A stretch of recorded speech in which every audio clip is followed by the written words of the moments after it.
Let's freaking get this party started. I'm very excited.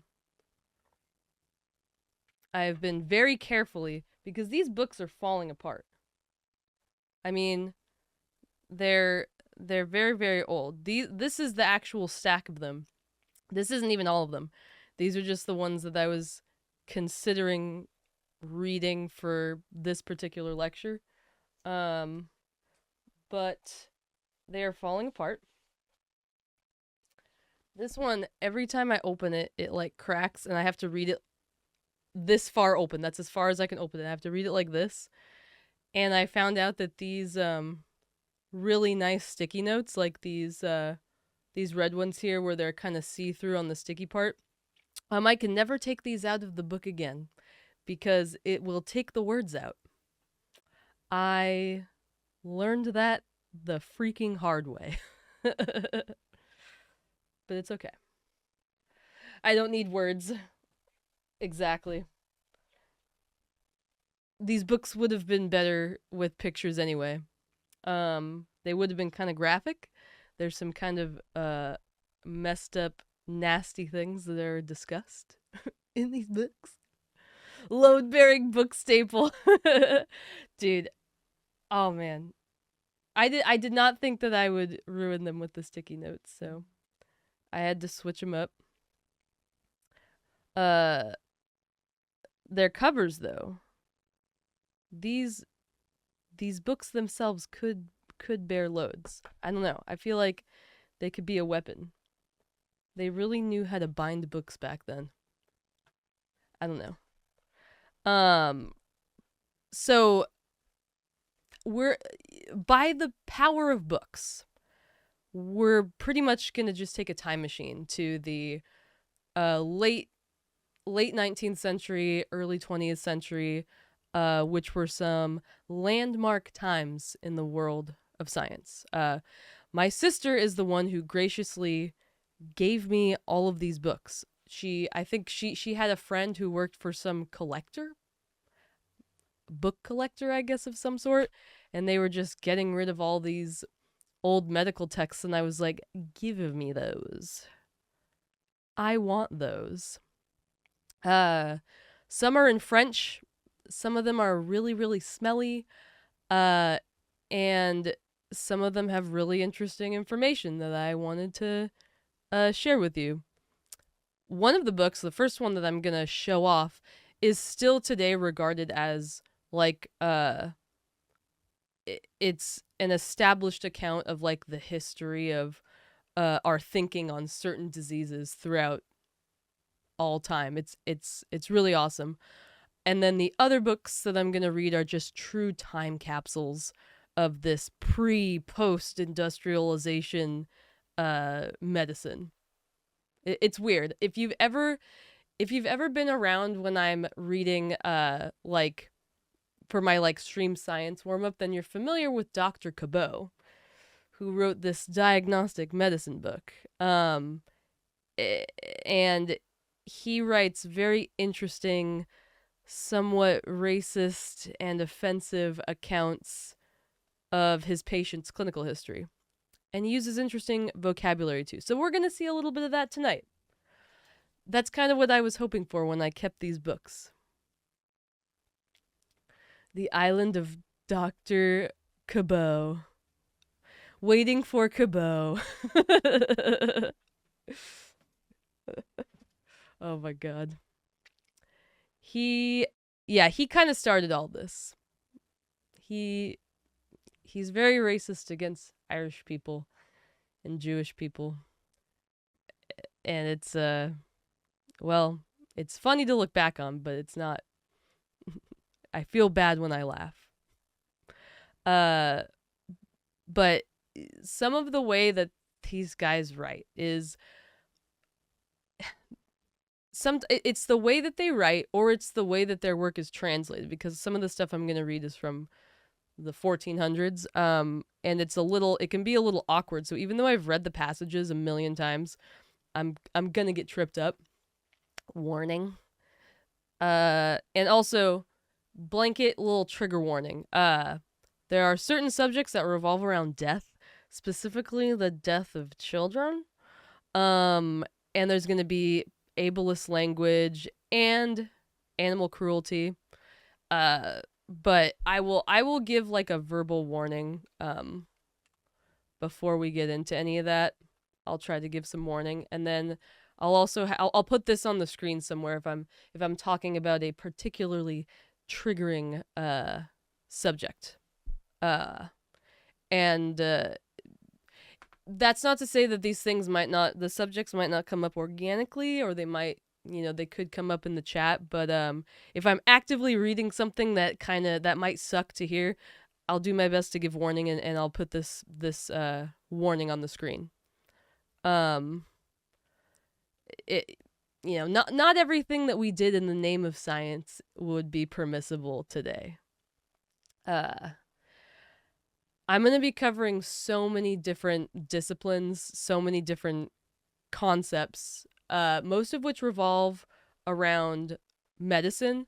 We're going to delve into the minds of men on the brink of discovering viruses, or men who thought diseases were caused by worms, men who wrote poetry about STDs, and men who had to witness the horrors of fighting a war while fighting a pandemic at the same time. So, a lot of men. One of them being Walter B. Cannon, who is seen up here playing with a cat. I just put some. I'm not going to talk about them at all in the lecture. Like, I'm not going to expand on them, but just as a little amuse-bouche, I put some women here. On the left, we have Elizabeth Blackwell. She was, Dr. Elizabeth Blackwell. What's the cat's name? This is Stripes McButtface. That was the official name given to the cat by Walter B. Cannon. Stripes McButtface. Yes, everyone say hi. He went through a lot. But the nice thing about Walter B. Cannon's cats and dogs is that even though they got really big experimented on, a lot of them ended up becoming pets. So just think about that. Bonch, poetry about STDs, I'm here for it. Hell yeah. You better get ready, because I'm reading every single verse that was selected for this book. So prepare for some syphilitic verse. Amy's here. Alright, it's alright. But anyway, the women. Gotta start with the women real quick. Dr. Elizabeth Blackwell on the left here. She was the first woman to become a doctor in the US. She got rejected from every single medical school, and the one that accepted her, it was one in New York or something, they accepted her as a joke. And that's how she got her MD. Yeah. Effed up. And then on the top right, it's like a Schitt's Creek situation. Wait, is that like, did Annie go to not Annie, that's the actress's name. Fuck, what's the Alexis? Like Alexis getting into vet school. Oh, that's right. Oh my god. I need to keep watching that. I was really, really prompted to like finish Schitt's Creek after watching Best in Show, because I was like, oh my god, Catherine O'Hara and Eugene Levy. Oh my god. They're so terrible. I love them so much. One more woman. I know. We're almost over with. Top right, that's Hildegard of Bingen. She was like a head nun / genius in the 12th century. She was like a kind of a jack of all trades, and one of those trades was medicine. She wrote about the connection between human health and nature, which is a theme we're going to see a lot tonight. And there's that's the theory about the four humors or whatever. she kind of expanded on that and was like, guys, what if all of the humors were in balance and then that's what made you healthy? She pioneered that sort of train of thought. Also, her music slaps. Hildegard. Yes. Oh my god. Wait, what genre is it? I can imagine Hildegard being like a German industrial either like person or band. uh she's awesome though. She lived in super gross times and she's just trying to make everything less gross. Um back when women were not even literate at the time. And yet she figured out a way to write all of these papers in Latin. She was. Oh, you're so right. I was mostly reading about her medicine stuff, but yeah, she apparently a lot of her stuff like is still played like in church. It was like churchy music, right? Uh like shit like that. It's like it's super famous. You're genuinely a huge fan. Hell yeah. Choral mostly. Nice. I'm sure like we've all heard something that she has composed. She's amazing. We love her. Enough about women though. No more women for the rest. More like choral sex. Got him. Fuck. Amy, banish this man. I'm just kidding. Which one? No. Which one? No. No, don't banish Kurt. Don't banish my friend. We could keep the women in our hearts, but we're not gonna hear about any more women. I'm gonna tell you right now. Our first journey that we're gonna go on, it's gonna be a Matryoshka doll of other smaller journeys. It's gonna be insane. No, don't banish him to the Shadow Realm. Don't do it. No banning for the memes. Not now. Yeah, this first book is we're going to cover a lot just in this first book. It was written in 1932 and it's a perspective from that time that sort of reaches back hundreds of years. And it shows us how far we've come in our science and medicine as of the 40s mainly. Ralph H. Major, MD, wrote classic descriptions of disease. Whoa, shit. It's been rewritten and reprinted so many times because this shit is just, it's so important. My programs are on, Rebecca Programs. Hello, Anders. Hello, Gray. My diet cock queen. You need a vibrator to heal your female hysteria. Oh my god. You're having that problem. I know. Hey, Dr. Cabot can help out with that. He's diagnosed a lot of women with hysteria. And do you know what he does about it? Nothing. Oh my god. But yeah, there's a reason this has been reprinted a bunch. It's good. There are some descriptions here and there that read a little too pre-World War II, but his descriptions and his accounts of how humans used to view human disease and how it's evolved over time is very, very accurate. Google, where find prostate vibrator? Google, where is the clitoris in the Pokedex? Oh my god. The first and second edition, there's 3 editions and there's a billion prints of it.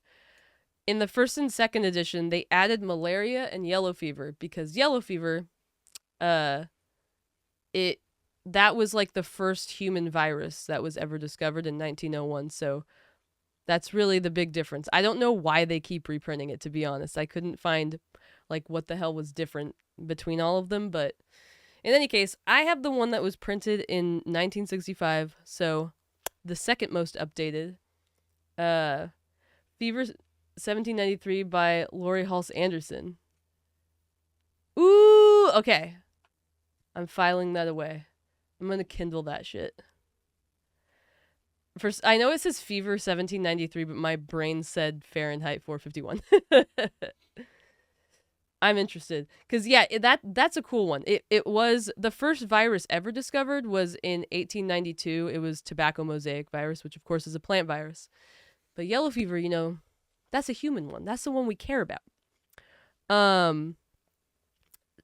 So yeah, this book, it has descriptions of a bunch of diseases, obviously, and it goes in order from like the first ever accounts of the disease to like our most modern ideas of it or our most modern discoveries about it. It is amazing. And naturally, what we're going to start with is the theory of infection. So how do we even get sick? Hippocrates is the father of medicine. And he is kind of the earliest thinker on this subject. He was a super observant guy who noted that sickness probably wasn't from divine intervention. It was from the world around us, which was just so crazy to believe at that time. And his writings about the diseases that were plaguing Rome at the time, oh my god, when did he exist? I totally forgot. I want to say like sometime before in the BC time. Burn him! He's a heretic! I want to think that God is giving me chlamydia, not all of the prostitutes that I have sex with. It has to be God. I only have sex with God, technically.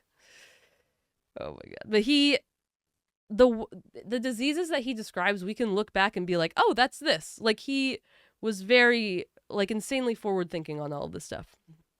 We can't blame God anymore, but we can blame the women. Yes, we can't blame God, but we can blame the women. Husbands when they get caught giving STDs to their wives. Yes! Oh, just you wait when we get to the verse. When we get to the poem about syphilis. We'll... syphilis, I hate you, you stink. I wish I could wash you away in the sink. It could. Oh, thank God, it could still be women. Amy still has a nasty cough, as you guys can hear. It's beautiful. Anyway, I was not ready to start washing my hands. Yeah, I mean, if you touch a woman, you should wash your hands, but everything else is fine, because women are the grossest. Women are the most disgusting. Hippocrates was really, really onto something with this whole disease comes from the environment. But it was Hieronymus Fracastorius Veronensis, who, thank God women won't touch me. I remain pure. It was this guy, this woman avoider, probably, who first described sort of what we think of as germ theory today. Ooh, does this work actually? Because I need to have my book in front of me. That should be fine. Yeah, he didn't call it germ theory, but he was the one who... What he describes is basically that. So this excerpt that I'm going to read is from a chapter of his Opera Omnia, and it's called, the chapter is called What is Contagion? This is from 1584. God damn you guys. All right, the theory of infection. According, therefore, as the name indicates, contagion is an infection passing from one individual to another. For a contagion, there must be two factors, either two different individuals or two contiguous parts of the same individual. Indeed, of that between different individuals, we speak as simply and properly contagion. Of that between two parts of the same person, we do not speak of as a true contagion, but a sort of contagion. Moreover, the infection is seen to be the same for him who has received or has given the infection. Also, we speak of infection when the same virus has touched one or the other. Also, as to those who die from having imbibed poison, we say perhaps they are infected, but not that they have suffered from contagion. And in the air where milk, meat, and other things normally become putrid, we say there has been corruption, but not that they have suffered a contagion, nor that the air itself was similarly corrupted. And we will investigate this diligently in the subsequent chapters. We won't. Every action and occurrence takes place upon the substance of bodies or their appendages. Therefore, we do not say that anyone has received contagion who was vexed or corrupted by another, for it is seen that contagion is an infection of the substance itself of bodies. Now, therefore, when a burning house destroys its neighbors, do we call it a contagion? Certainly not. This is not called contagion, not in general, because the house has been destroyed first, and then destroys everything, but because infection itself is composed of minute and insensible particles, and proceeds from them, and which the term infection indicates, for we do not call infection a destruction that is total, but only to a certain degree, and from insensible particles. For I call the whole composite picture, indeed the small and insensible particles, of which the whole is composed, contagion. So, that, oh my god, I love that. And you can see how it's kind of hard to read. That's some Middle English shit right there. But anyway, he's describing this defining property of certain sicknesses that involves contagion, and it can pass between people, but it's not something that putrefies food, for example. That's different. We don't say that spoiled food is infectious necessarily, or that it's suffering from contagion. It really, dude, the semicolons in this shit is insane. Bars for real.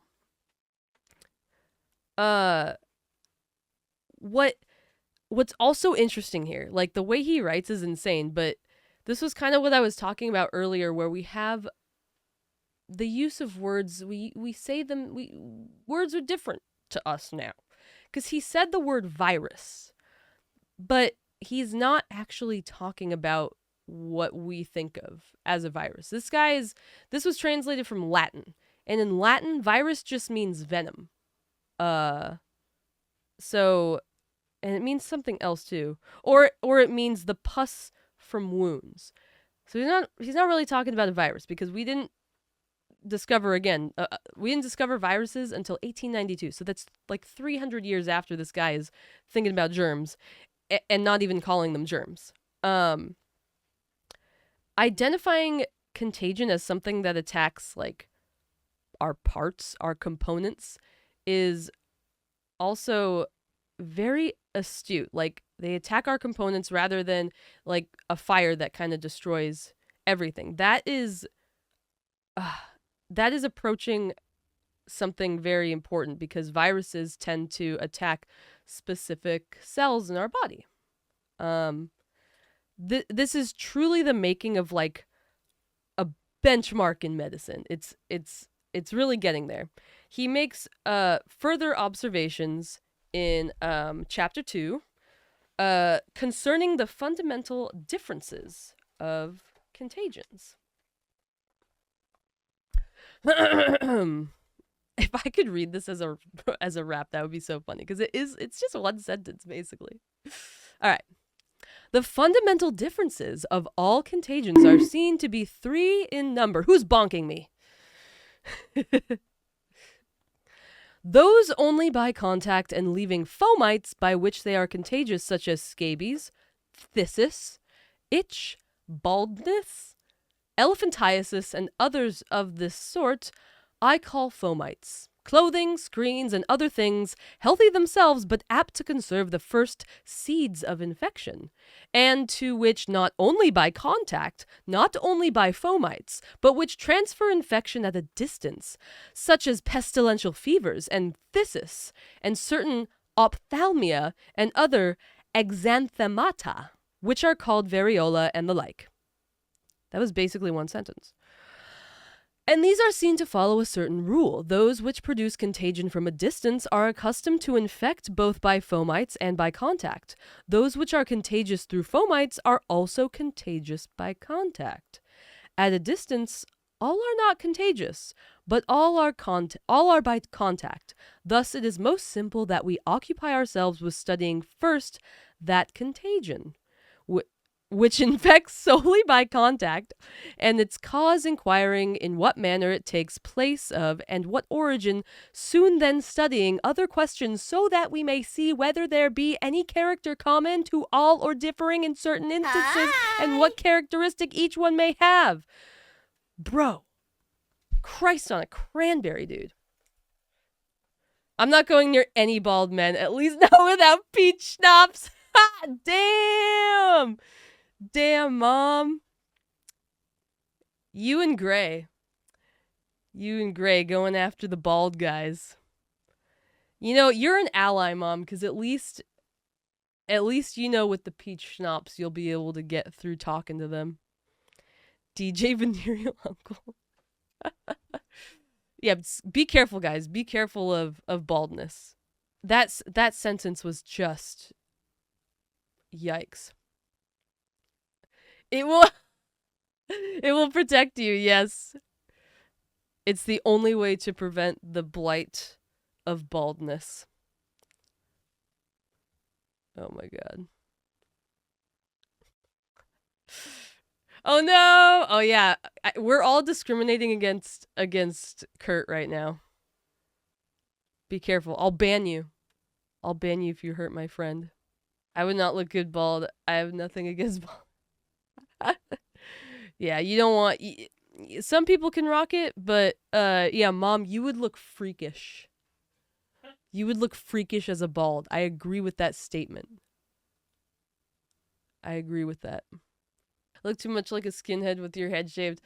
Oh, and the blue eyes don't help. Dude, I remember your license photo. I think it was one of your license photos where you had like really, really, like you had shaved head for swimming or something.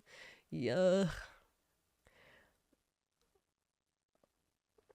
I do, guys. Chrissy's right. I got my bald side of my head.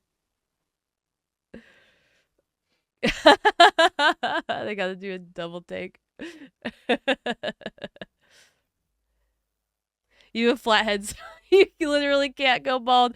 Oh my god. Oh, you'd be SpongeBob. You walking around like a fucking SpongeBob out there. Post mohawk. Oh, you shave the mohawk. That makes sense. I see that. But guys, I'm not bald. I'm shaved. It's different. Imagine if I could just like choose which part. I'm just like choosing this part of me to be bald. I'm not gorgeous like my daughter. She can rock the lack of hair. Lies, you're gorgeous. Your hair curls, first of all, and also my mom does not have silvery hair. She doesn't have gray hair, even though she should. You should have gray hair, Mom. And you should be grateful. Aw, thanks. I am the disease, just saying. Oh my god. No, Mark Bolan. All of disease? You're all of diseases?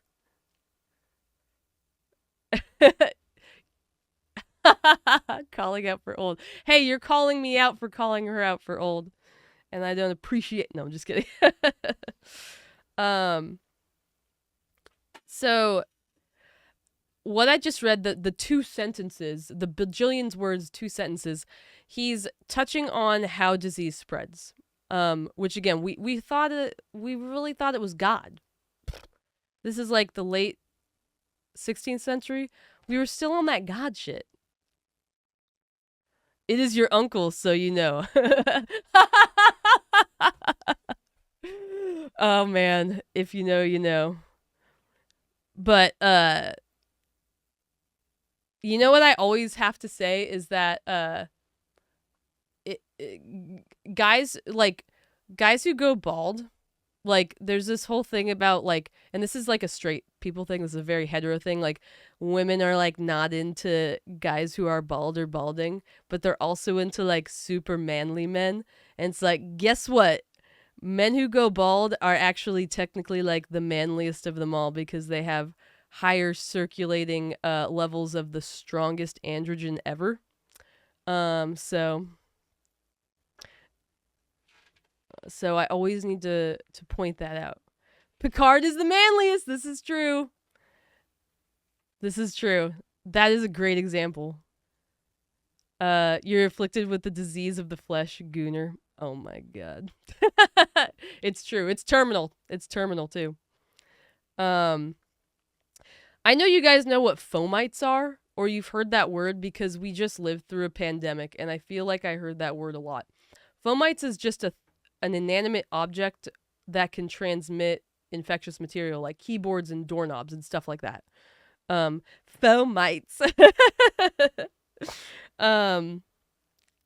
So, and he's talking about like this direct contact of the fomites can get you sick, or from a distance, if someone has a fever, you know, the disease can jump to you, or if they have open sores or exanthemata, which is pox. Those release gross things into the air that can spread to other people. What up, Chris? Domites! Oh my god. Hell yeah. Hope you're doing well, Chris. We're just being gross over here. Oh yeah, he also he says seeds of infection, which is germs. He's talking about germs. It's not in our language yet. But he's basically saying germs, and this is so close to our idea of germ theory today. He's just not quite touching on the molecular aspects of it. This is 1584. Yeah. So that's hundreds of years before we discover viruses. They invented germs in the 80s with swine flu. Swine flu was the first germ, you guys. That's how I was born. I was a germ. we were like two germs like put together, basically. It is funny that he's so astute about all this, despite thinking that baldness is contagious. That's a little. You can't be a genius. Oop. You can't be a genius in every single little thing ever. It just goes to show you. Swine flu was in codename Kid Next Door before we had the swine flu pandemic. But not hundreds of years before cool hats, apparently. This is true. That is really something that they had going for them in the late 16th century. Was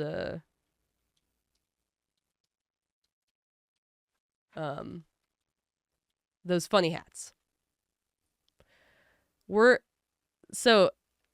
I'm gonna get into this a little later, but just a little sneak peek. Whoa, sneak peek of what's to come.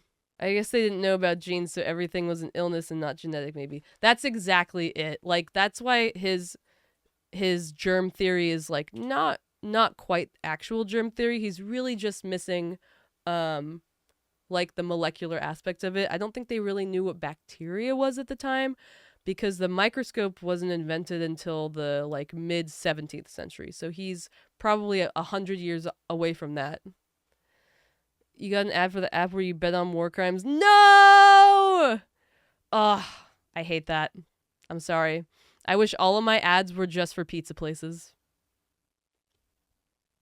I wish. Ugh.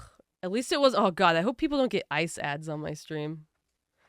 But yes, that's what this guy is missing. It's just the genetic aspect.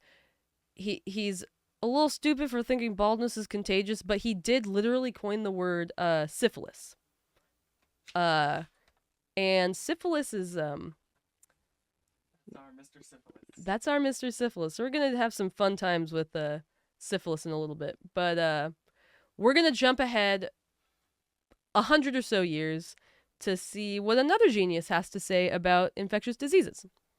Athanasius Kircher wrote about the plague in 1658, where he asserts that the plague is living, and that it is caused by worms. Let me just find that passage really quick. All right. So, Kircher believes that the plague is alive.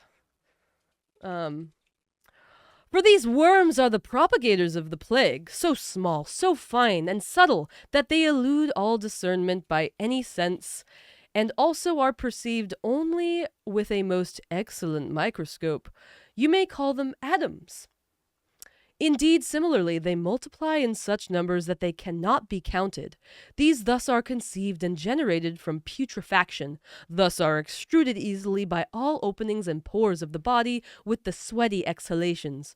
Moreover, are scattered, indeed, by the lightest agitation of the air, just as particles in a dark place are agitated in the rays of the sun. And thence they scatter, so that they attack whatever they meet. They then adhere most tenaciously and penetrate deeply into the innermost pores. This thing, moreover, is not different, as I said, the putrid blood of sufferers from fevers, as I taught above, which an hour or so after venesection was found full of worms, so that it almost astonished me. And, indeed, the man was still living. When dead, innumerable, invisible worms abounded. Then I convinced myself that Job was right. I have said to corruption, thou art my father, to the worm, thou art my mother and my sister. A bit of dramatic flair there. Free of worms. A worm? Everything is worms, worms, all the way down. This guy is obsessed with worms. So dramatic. I love it. So what he's calling worms, I'm pretty sure, is the same thing that Veronensis is calling seeds. The worms are much more personified in this description, and it's a lot grosser as he refers to the physical manifestation of these worm attacks. Here's the thing, though. Microscopes in 1658 suck, and the microscope wouldn't be significantly improved until a decade after this, because this is 1658. Yeah, so like a decade later. And that's when these worms will be identified as bacteria. They're still doing this by candlelight. Yeah, seriously. Yeah, they don't have... Candlelight mirror microscopes. Yeah, candlelit microscopes. Like, it's insane. They don't even have apochromatic lenses. No, they don't. No, they don't. Rhymes with germs! Worms rhymes with germs. See, they're really getting close. And every time they show me viruses on the TV, they just look like worms. Honestly, they do. So close. And if you like the viruses and bacteria during this, like, you know, couple hundred years where we're figuring out infectious diseases, we very much a lot of the time would confuse viruses with bacteria. Because we knew about bacteria first, so we would kind of look at, especially like the rod-shaped viruses, and be like, that's bacteria. That's what that is. So we're working towards something here. We're working toward being able to blame these diseases on unseen combatants rather than God.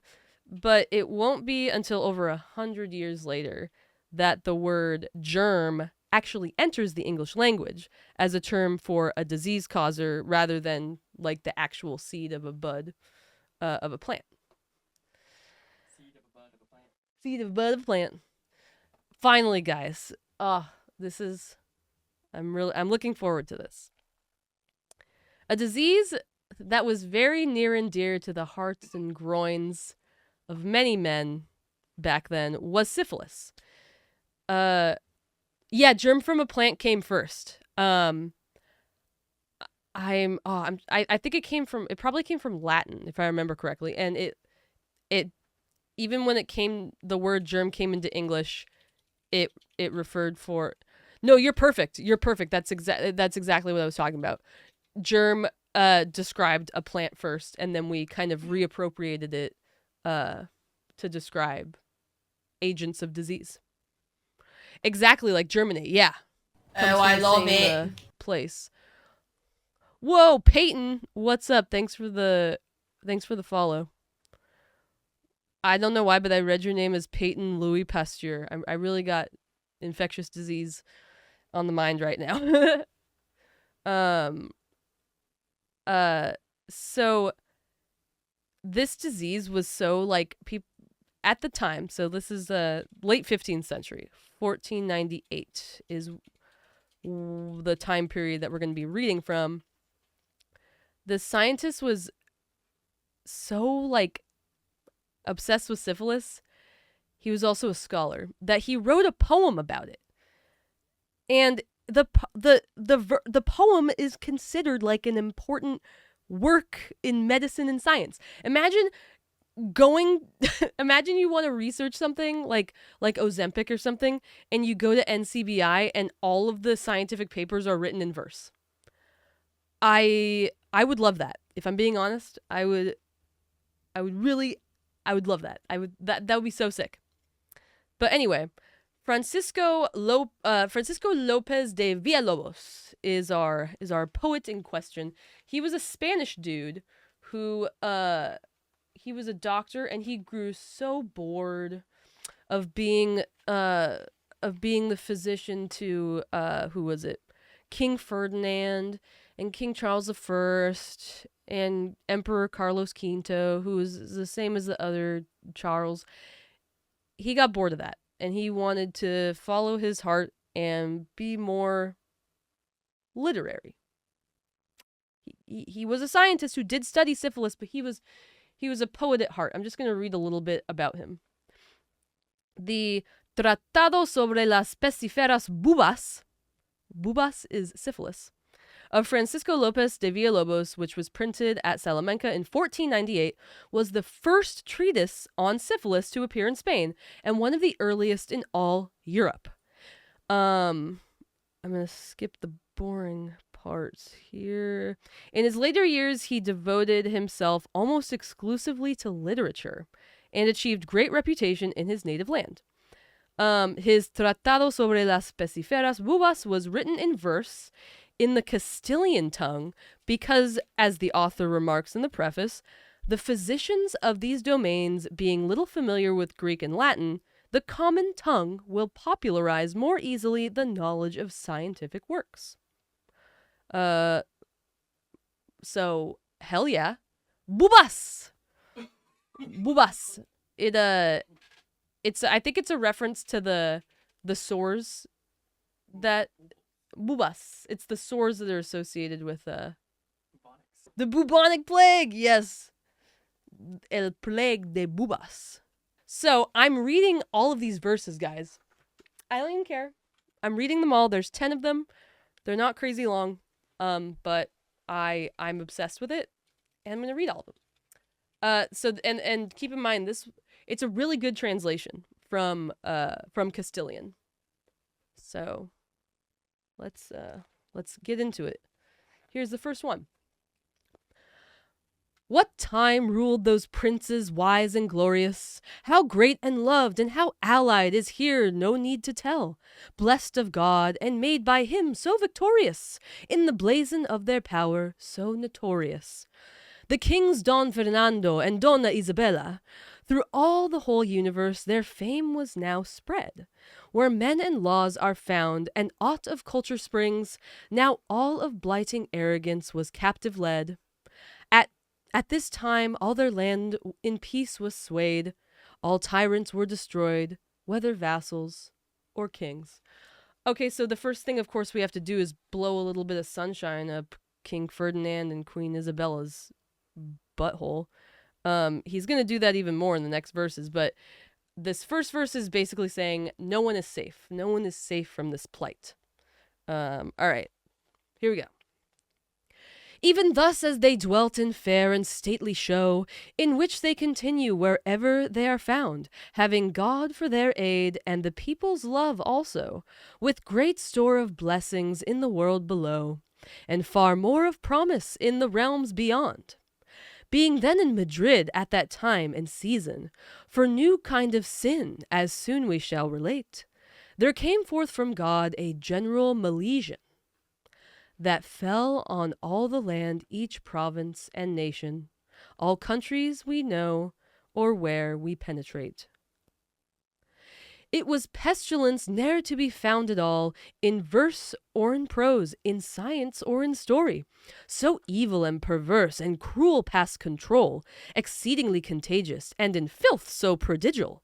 So strong to hold its own, there is little got of glory, and it makes one dark in feature and obscure in countenance, hunchbacked and indisposed, and seldom much at ease. And it makes one pained and crippled in such sort as never was.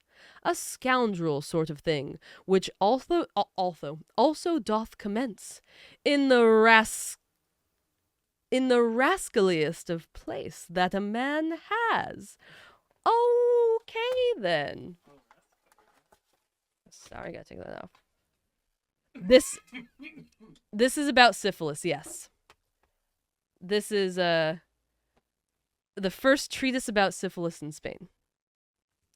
And it's so amazing so far. So those 2 verses, he's blowing more sunshine up the asses of the king and queen. And at the time, there was also leprosy being spread throughout Spain. And Villalobos, he helped to distinguish the 2 diseases because they're pretty similar. Rascaliest of places. It is so good. Oh my god. His language. Leprosy. Yeah, so there was this idea that maybe syphilis and leprosy were the same. Or that rather that syphilis was getting diagnosed as leprosy. But also, this was around the time, this is 1498, Chris Columbus is coming back from America. And there was this idea that maybe he brought syphilis over. Now, Villalobos doesn't really touch on that. He thinks there's a different cause of syphilis, as we're going to see. But the way that it's distinguished from leprosy, obviously, is that syphilis is found in the rascaliest of places, aka genitals. Rascaliest. All right, next 2 super amazing verses coming up. Theologians pretend that the cause of it doth lie in certain newfound sins that are rife in Christendom. O province divine, O judgment from on high, which ever hast in store a perfect penalty. Howe'er we go astray, our folly is brought home. Out of heaven thou hast seen all this schism and distension in thy sons and thy servants, both churchmen and lay.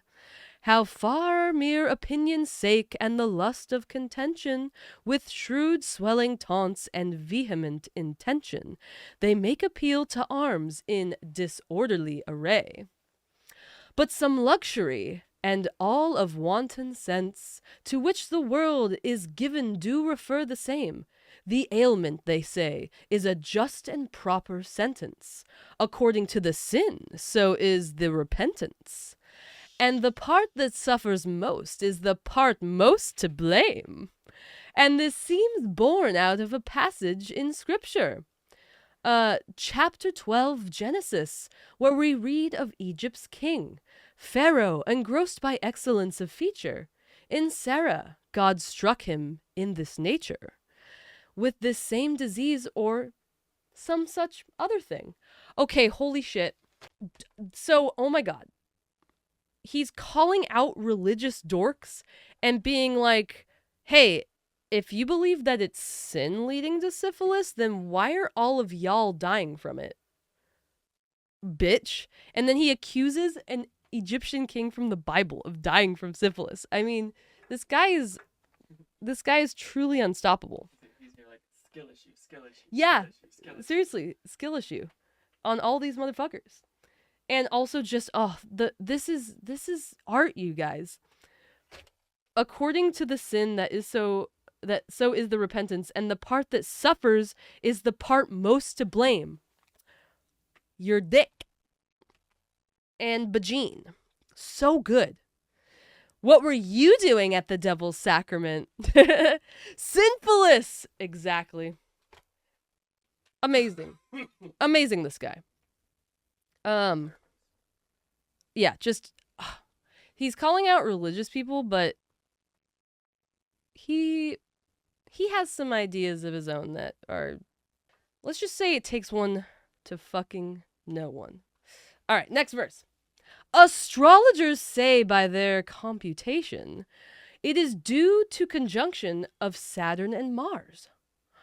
For Saturn, he is lord of the adust passion, and Mars of the members of generation, from which this infirmity the first proceeding was. But if so be that Mars is tormented in his place by that restless fellow Saturn, he is his determined adversary. How with Venus, then, and Mars, if we seek our solace? In the using of their acts, we must study heaven's face to see if Saturn is there. It behooves us to be wary. Okay, so he's an astrology girly. And he's kind of trying to say that the disease is a result of the position of Saturn, Lord of Passion, and Mars, God of War. But he says Mars represents the people who first brought the disease over, or whoever they were. I mean, that's kind of how and Mars of the members of generation. Members could also mean genitals. So, I mean, I don't know quite what he means there. He could just be saying that Mars is the lord of dicks. I could say that Mars being tormented by Saturn means that the pestilence is being stoked and provoked by passion, which could mean chaos or sex. I don't know. Yeah, right? Like, members is that's a charged word right there. Mars in Renaissance art is usually about male sexuality. Okay. Oh my god. Okay, then this makes a lot more sense.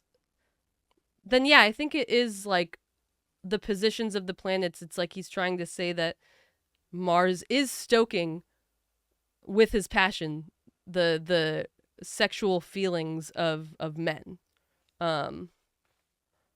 Yeah. I mean, I think he seems like he equates them though, like the planets and the gods. Who knows? I know we see the word members again, so let's keep going. Physicians say the secret of its power in melancholy humor and salt phlegm doth lie, which occasion in all organs what obstructions do occur, proceeding from a mighty distemperature of the liver, which is turned to hot and dry, and this from something baneful in the air is bred, and also from bad habits, and from sustenance, and joined along with this the aforementioned, even so the mischief works and gets so far ahead, that neither cure nor regimen can check its insolence. So we're talking about doctors and treatments, and he's kind of touching on the potential spread of the disease through the air, but also concedes that it's from bad habits and sustenance. So I'm assuming like sex and oversatisfaction. Okay, next verse. And now, having declared on what my view is based, all ground of altercation I would readily abjure, and whether with sarna it is well or ill placed, concerning the disease with so much prefaced. Let us speak of the name, the passion, and the cure, and in my poor conceit as a fitting name for this, which coming out of sin shows exceeding cruelty, sarna Egyptiaca will not be amiss, for it's loathsome and perverse, just as sarna is, and it's surely sent by God as pain and penalty. When doctor gives you diagnosis, they should do it with a poem instead, right?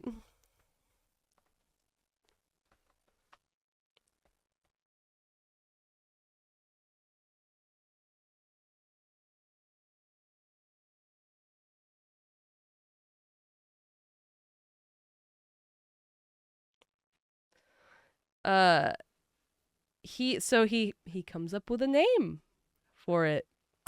Sarna aegyptiaca. So Sarna on its own is scabies. So to him it's kind of, I guess, syphilis and scabies are similar in a sense with the skin condition. But then it's also kind of referencing that it's sent by God. And I think he's being cheeky. Otherwise, it would contradict what he said earlier. So I think the reference to Egypt has to be to that one king that he is asserting died of syphilis. And he's just using the name as one big middle finger to the theologians. That's what I think, at least. That's what it's got to be. All right, next one. The cause first in order that brings this complaint is hurtful impression of bodies celestial, which produces in the air an infectious taint. Corruption in our flesh is thereon consequent. If thereunto concur some causes terrestrial, a very complex harm is the primal cause thereof, and constellations of unfortunate planets, and this from astrology derives its proof. By voice of all well versed in it, the thing is plain enough. Our art itself to theirs in this subordinates. So there's understanding that the spread is terrestrial, but he still loses me a bit with the relationship of the positions of the planets. So, scratch that, whatever. Moving on. With this kind of ailment in the very first place, the liver is distempered in the sense of dry and hot, and gross and adust humours grow therein apace. But in the first beginning, this is not so much the case, and the strength to void it forth the liver will have got. By all this noisome stuff diseased and much tormented, through its conduits forthwith, and some more or less it chases, and this ere any portion of the veins is spread. Thus 'tis that the passion on these members is presented many days before yet hath appeared in other places. Okay, that's a clinical fucking description right there.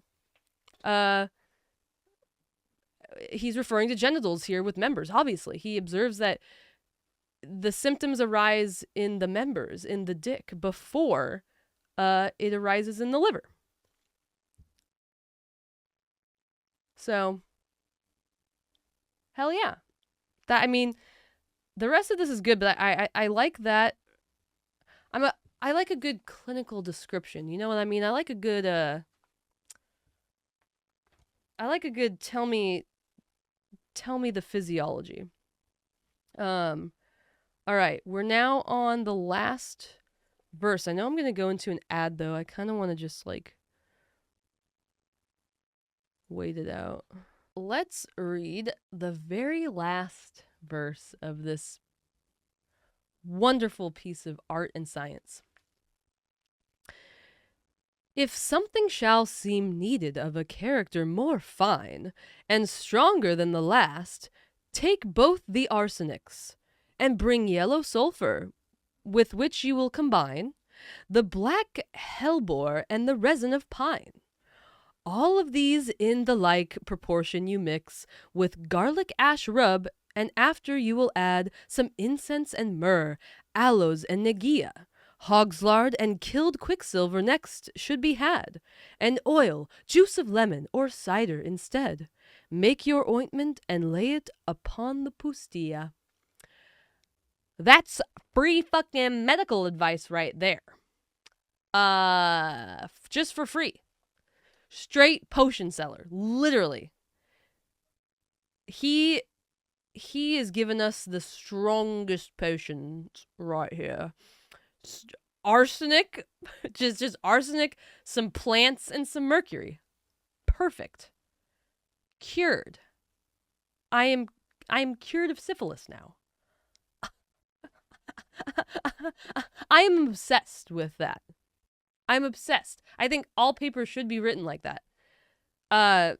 Much of that analysis was me, my just thoughts. The talking shit about Christianity and obsessing over astrology. Those were little notes in this book, but that's all it gave me.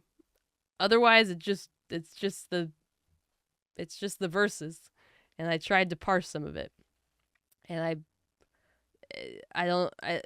maybe it's true, maybe it's not, but whatever. It's 1498. It's 1498, and the reason I had to read all of that, besides the fact that it was the best thing I've ever read, was that this is one of the earliest written descriptions of syphilis, and it was written like this, which is insane. I love this so much. Thanks to genetic studies, which were not available at this time, we are pretty sure that syphilis came from Columbus's expeditions. It wasn't misdiagnosed leprosy. Okay. I know. How dare he? I think it was John Leguizamo. He did it was a comedy show, but he touched on some subjects. And he said that syphilis came from when Columbus's expedition went to the Taínos in the Caribbean. And then they had sex with sheep or something? I don't know if that's true, but that's honestly one of the things that I think about when I think of syphilis. Fun stuff. Right? He was very, he said, like, that they got fucked to death, and I don't remember the rest of the presentation because I was just so sad by that statement. The poor Taínos. Let's play a game. We like games. We're gonna play a little guessing game. I'm gonna read a clinical description from 1889 of a disease that you definitely know and that you may have even had. You just guess away while I read. Let me get to it. Here is the first one. All right. This is from, what year is this? Yeah, 1889. I already said that. As I visited the family daily for the electrical treatment of the nervous disease of the wife, so one day in the month of January, the 13-year-old son was presented to me, who had not been entirely well for several days and had been absent from school. He showed clearly swollen and slightly painful lymph glands on the neck behind the sternomastoid. There was no fever present. However, he complained of a disagreeable scratching of his neck and a sensation of cold. The symptoms disappeared in a few days, the glands became painless and gradually disappeared, and the boy returned to school. On the 26th of January, the eldest son, 16 years old, became ill with chills and fever, loss of appetite, weakness in his extremities, and nervous, and an estimation of the temperature in the evening showed 39.6 degrees centigrade in the axilla. That's a fever. Examination of the following day showed, aside from the fever, no local findings except the swelling and pain of several neck glands behind the sternomastoid on the right side. The loss of appetite and pain in the extremities continued until January 29th, when the temperature became normal. The 30th of January, the temperature was again elevated. Numerous painful and large lymph glands appeared on the left side of the neck behind the sternomastoid muscle. The spleen and liver definitely enlarged, and there was a distinct spontaneous pain between the umbilicus and the symphysis. That's between your lower dickle area and your belly button. The 1st of February, the temperature again became normal and remained for several days subnormal. At the same time, there appeared a striking weakness and a general loss of energy about 10 to 14 days, just after a severe infectious disease. The boy in question had recovered 2 years previously from typhoid fever. On January 30th, 5 days after the eldest brother, the youngest daughter, 10 years old, became sick, also feverish, with definite gastric disturbances, weakness, chills, and fever. Here also the lymph glands of the neck were swollen and painful, and the spleen and liver on the 4th day became enlarged. The patient complained of no pain between the umbilicus and the symphysis. During this time, the 11-year-old... How many kids does this family have? The 11-year-old son of the family also became ill. Although he was not confined to bed, he only missed school 3 or 4 days. He complained of similar symptoms like his older brothers and sister, especially scratchings in the neck and a cough. The cervical lymph glands were swollen and painful. I did say dickle. The dickle area.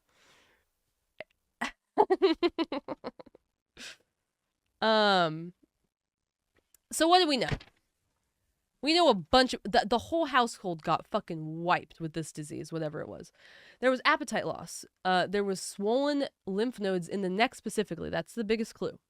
There was fever, there was sore throat, and there was also an enlarged spleen, which does often happen when you are sick because your spleen is making things for you. But in this disease, it's quite swollen. And a lot of us have had this disease. Anders got it. It's fucking mono. Nice job. Mono sucks. Back then, when this was written, it was called glandular fever. And it's, I mean, I don't think, I think most people have gotten this. I had it in college. It was the first time I ever lost my appetite. Ever. Like, that never happened. My friends got me food from the dining hall, and I just wanted spinach leaves and cranberry juice. You got it in strep at the same time? Oh, that sucks.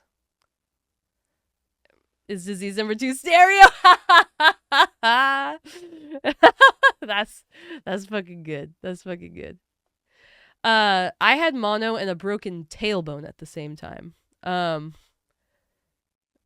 It honestly, yeah, you would have been out. You would have been fucked. Wouldn't have made it, seriously. It did suck. It was at the tail end of my mono infection, but I was still like really tired and wanting to like lay down and sit all the time, which of course you don't want to do when you have a broken tailbone. The tail end. I do this on purpose. No.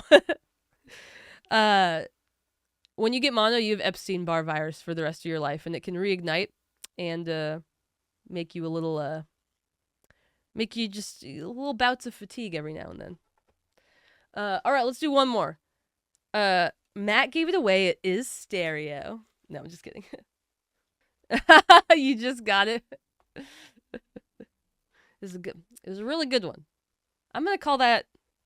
I mean, The Night Is Young, but that's in the running for like joke of the night. That I like that a lot. All right, so let's see. Let's see what, in addition to stereo, what disease is this? Principally, that common cough, which is usually called quinta or quintana, which has been mentioned before. Serious are the symptoms of this. The lung is so irritated that every attempt to expel that which is causing trouble, it neither admits the air nor again easily expels it. The patient is seen to swell up and, as if strangled, holds his breath tightly in the middle of his throat. Why it is commonly called quinta is not without uncertainty. They think the word is formed from onomatopoeia, from the sound and rattling which those coughing make. Others do not derive it from this, but think that the cough is called quintana in Latin because it is repeated at certain hours. This indeed experience proves to be true, for they are without this troublesome cough for the space of 4 or 5 hours at a time. Then this paroxysm of coughing returns, now so severe that blood is expelled with force through the nose and through the mouth. Most frequently an upset of the stomach follows, nor have I read any author who has made mention of this cough. Pneumonia, COVID, asthma, shingles, all, honestly, decent guesses. I would say pneumonia is your closest guess. But the the symptom here is gross cough. And it's mostly in children, and there's a really intense inhale after the cough. Tuberculosis. Shut up, Anders. It is whooping cough. 2 for 2. Hell yeah. We don't see whooping cough very often anymore because when part of our kindergarten shots is to get DTaP, which is diphtheria, tetanus, and pertussis, which is whooping cough. You were on your way. Like, admittedly, you were on your way. These are the things you learn when you eat things off of the ground all the time. God damn it, Anders. You know what's a really fun fact is I also had whooping cough in college. I got it sophomore. No, it was my senior year. I've lived the life of rich experience. Oh my god. Andrews, I know I've said this before, but if I had you as my kid, I would be the most anxious person ever. Well, I had a broken tailbone in mono. Yeah. And it was another, I had another kind of conflicting thing here. Did you go to disease college or something? I must have. College is gross, apparently. I've swallowed well over $2 and change at this point in my life. That does not surprise me. That does not surprise me in the least.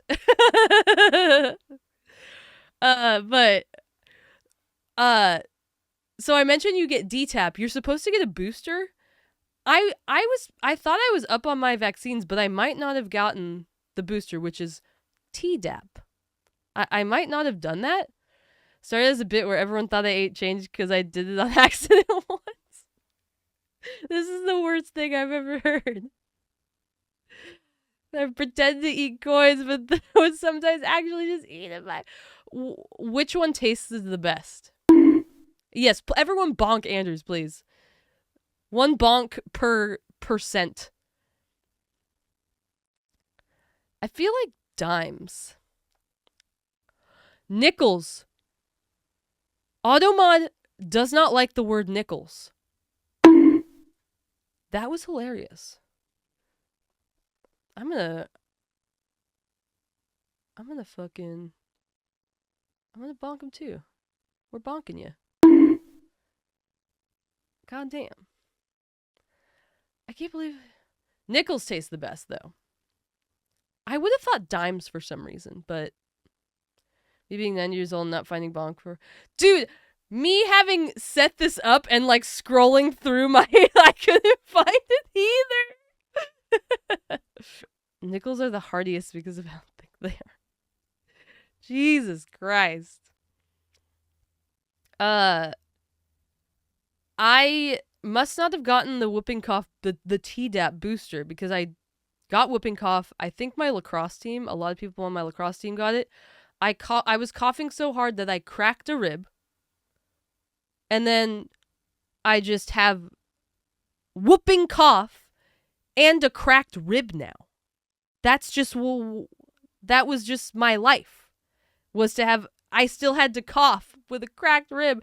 And when I went to the college, the UCSC, the health center, the doctor gave me Robitussin with codeine and Vicodin. You don't mix those two. That is a one-way trip to not breathing. And now I'm addicted to meth. Exactly.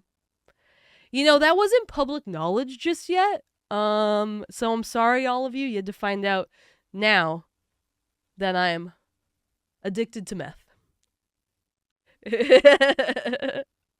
I will never forgive you. Oh my god. Yep, I love meth now. Where are we? We just had some really cool diseases that are very common, and that these didn't you guys love how at the beginning of the description of mono it was like, so I was at this broad's house giving her electrical treatment because she's nervous. So funny. I'm trying to get that not meth from the docu, but they keep giving me antidepressants. That's weird. You know what? I think it's the non-binary thing. You know, because you're like, because men get amphetamines, women get antidepressants. So I think you got to work them a little bit. There's a disease that we need to talk about that is sweeping the nation, and it has been since the dawn of time. And that of course is diabetes. Became necessary after self-medicating with Minecraft wasn't working. I can relate. Self-medicating with video games. Oh my god.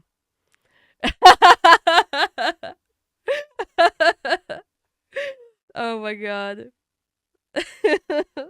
We're gonna find out in like the year 2300 that Minecraft, because it's still gonna be around then, Minecraft cures diabetes. You know, and maybe it's not so good for the mental health, but there's just something about its interaction with the pancreas that we have to get to the bottom of. Jesus Christ. But yeah, I want to see what old guys think about diabetes. It is very well known. It was first described even before Hippocrates, because let's see. This is ancient Egyptian. Utilizing the hieratic script, which is a cursive form of hieroglyphs. Whoa! Okay, that's hella cool. Cursive hieroglyphs? That is fucking awesome. The Papyrus Ebers, this is a document from 1500 BC. And it contains the first description of diabetes. But why don't you guys be the judge of that? Let's see here. Do you know that there is a theory that vampirism started because they didn't know what diabetes was? Ooh. Wait, that's interesting. Oh my god. I've never heard that, but that's cool. Teeth bleeding and receding. Ooh. Which is funny because they possess the tastiest blood, technically. Because the ancient Egyptians in this here Papyrus Ebers, if I can get to it. Oh, okay. That's a picture of a baby. That was a gross picture that I just saw. Oh my god. Oh, I'm gonna erase that from my head. I did not know that gross picture was in this book. Whoa. Kool-Aid blood. Oh my god. A new definition of drink the Kool-Aid. Diabetes has a long and interesting history. The Papyrus Ebers, one of the most venerable of medical documents, refers to polyuria, by which the ancient Egyptian physicians may have meant diabetes. I take issue with that. It's the fruit V8. Oh my god. Oh my god. That's the only V8 that I'll drink. I don't like vegetable. Amy's blood is the full vegetable V8. I take issue with the Papyrus Ebers really just talks about polyuria, which is when you have to piss all the time. And that's a symptom. It's a symptom of diabetes, but I mean, it's not really. I don't know. We're just kind of pretending that it means diabetes, and that's really all we get from the Papyrus Ebers. Now, diabetes. This is fun. Diabetes mellitus and insipidus both refer to the taste of the piss. The word diabetes means to pass through, mellitus means sweet tasting, and insipidus means bland. So when you have diabetes, a lot of fluid passes through you. And if your piss tastes sweet, it's an insulin thing, and if it tastes bland, it's a vasopressin thing. That's how we name things. And we're very lucky because this whole time, you guys, there has been a cure for diabetes in the Papyrus Ebers, and I'm going to give it to you right now, and then you'll never need to worry again. Here we go. A medicine to drive away the passing of too much urine. You need to make some cakes. 1/8 wheat grains, 1/8 fresh grits, 1/32 green lead earth, and water. Let stand moist, strain it, take it for 4 days. I'm out here diagnosing the homies at the water sports party. Oh my god. You know, I learned about water sports from a fucking, a comic that you showed me, I think, or you and Amy together conspiring. It was like a furry comic, and it started out normal, and then it was just teaching you about piss play. So, I mean, I'm not sure if it was you, but I'm going to blame you anyway.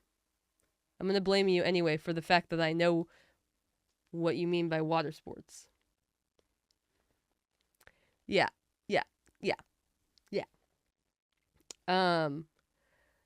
Branch of caudet, grapes, honey, berries from uan tree, sweet beer.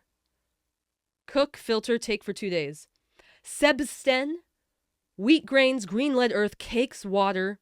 Cakes, honey, water, filter, take 1 day. Guys, that's all you need. That cures diabetes right away. So, get to it. That's gross though. Yeah, 1 day cake. What even is cakes? What did the ancient Egyptians mean by cakes exactly? Cake as medicine sounds like something you'd say. True. I'll cure my depression with just yellow cake with chocolate frosting. I've done it before. So we're gonna fast forward. They don't even have gluten-free option. Yeah, so Kurt, you would just die of diabetes. You'd be screwed. No doubt about it. Only wheat grains. You looked it up and it's gluten-free, but it says it has wheat grains in it. Oh, but this was ancient Egyptian wheat grains, so this was before they invented gluten, exactly. Oh my god. Well, we're going to fast forward 1700 years to when we probably did have gluten. We're going to go to the 2nd century AD and see what Aretaeus the Cappadocian has to say about diabetes. I wish these pages would turn a little easier. Did you say wheat flour? So this cake is a fat ass cake. Yep. That's what people say about me. I mean, never mind. No one says anything about my cakes. Gake. Fake. Oh my god. Cakes. That actually kind of pisses me off. I really, like, what is cakes? It's so broad. It pisses me off. Okay, we're in the 2nd century. And I'm just gonna read this fucking whole thing. All right? We're gonna see what this Greek, whatever the fuck, has to say about this. Diabetes is a wonderful affection, not very frequent among men, being a melting down of the flesh and limbs into urine. Its cause is of a cold and humid nature, as in dropsy. The course is the common one, namely, the kidneys and the bladder, for the patients never stop making water, but the flow is incessant, as if from the opening of aqueducts. The nature of the disease, then, is chronic, and it takes a long period to form. But the patient is short-lived. If the constitution of the disease be completely established, for the melting is rapid, the death speedy. Moreover, life is disgusting and painful, thirst unquenchable, excessive drinking, which, however, is disproportionate to the large quantity of urine, for more urine is passed, and one cannot stop them either from drinking or making water. Or if for a time they abstain from drinking, their mouth becomes parched and their body dry. The viscera seem as if scorched up. They are affected with nausea, restlessness, and a burning thirst. And at no distant term they expire. Thirst, as if scorched up with fire. But by which method could they be restrained from making water? Or how can shame become more potent than pain? Jesus. Yo, ban this shit. Thank you. Infinite piss hack. Basically. And even if they were to restrain themselves for a short time, they become swelled in the loins, scrotum, and hips, and when they give vent, they discharge the collected urine and the swelling subside, for the overflow passes to the bladder. Disgusting. If the disease be fully established, it is strongly marked, but if it be merely coming on, the patients have the mouth parched, saliva white, frothy, as if from thirst, for the thirst is not yet confirmed. Weight in the hypochondriac region, that's like your upper stomach. A sensation of heat or cold from the stomach to the bladder is, as it were, the advent of the approaching disease. They now make a little more water than usual, and there is thirst, but not yet great. But if they increase still more, the heart is small indeed, but pungent, and seated in the intestines. The abdomen shriveled, veins protuberant, general emaciation, when the quality of urine and the thirst have already increased, and when, at the same time, the sensation appears at the extremity of the member, the patients immediately make water. Hence the disease appears to me to have got the name diabetes, as if from the Greek word diabetes. I don't read Greek, which signifies a siphon, because the fluid does not remain in the body, but uses the man's body as a ladder, whereby to leave it, they stand out for a certain time, though not very long, for they pass urine with pain, and the emaciation is dreadful. Nor does any great portion of the drink get into the system, and the many parts of the flesh pass out along with the urine. This guy says that it's not very frequent among men. I don't know if he means people, he could mean people in general. But no, it is not real. I believe men are more predisposed to diabetes comparatively. I know, we just a piss ball explosion. That was disgusting. What up, Smoke? Yeah, like, I'm not sure, but I think he possibly means people. Why did he say swollen scrotum and then piss?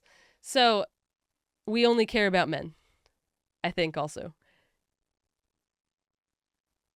I think it sounds like he's saying that, because remember, this is the 2nd century. This guy's an idiot. He's fucking stupid.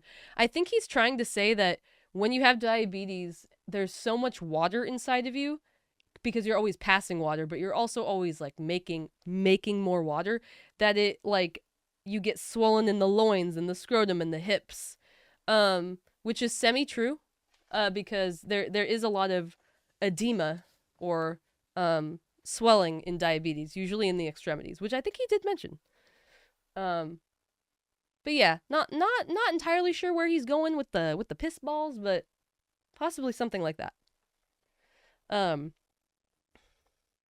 Yeah.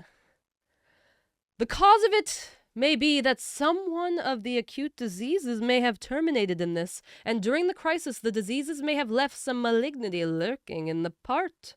It is not improbable also that something pernicious derived from other diseases which attack the bladder and the kidneys may sometimes prove the cause of this affection.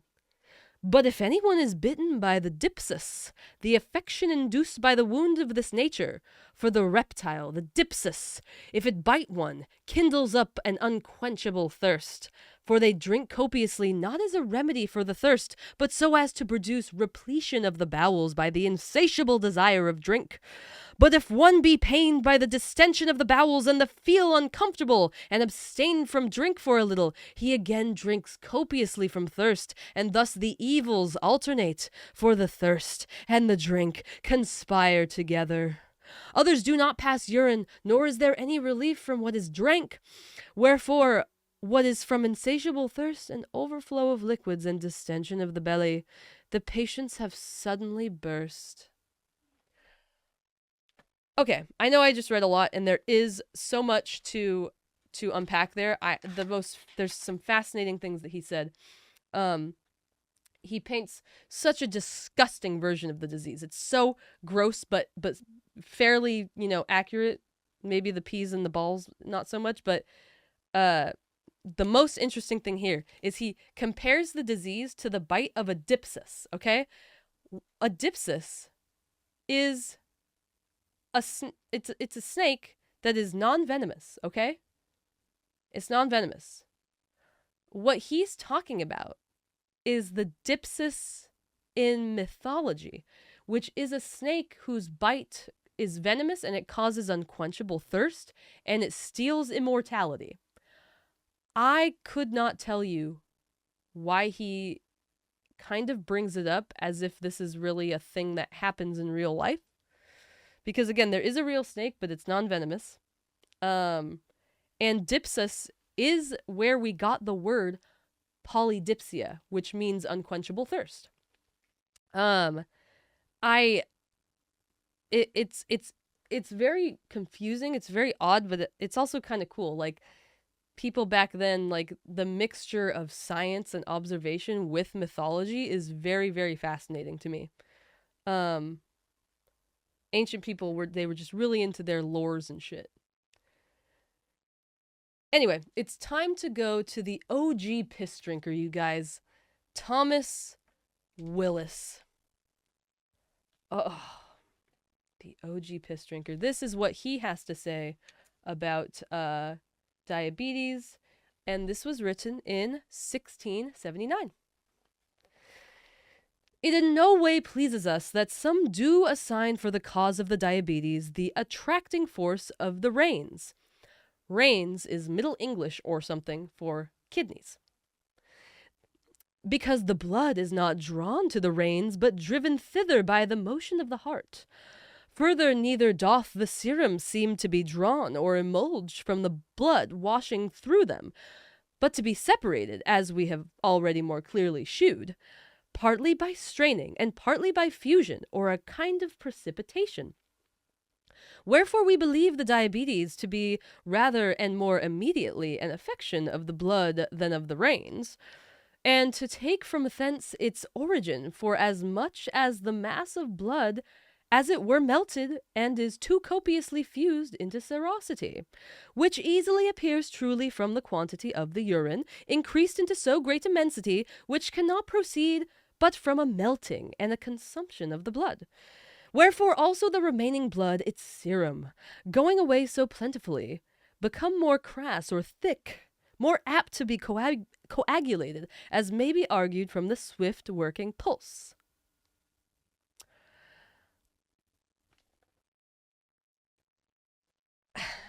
Middle English, man. Yes, that is why renal. I don't know where I'm going to look up, actually, though, where the actual word reins comes from. I'm assuming it is Latin? Greek?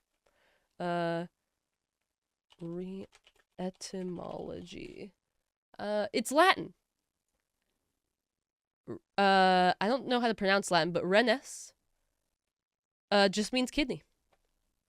So, and then the French took it, and then we took it from the French, interestingly enough, even though it's like the same.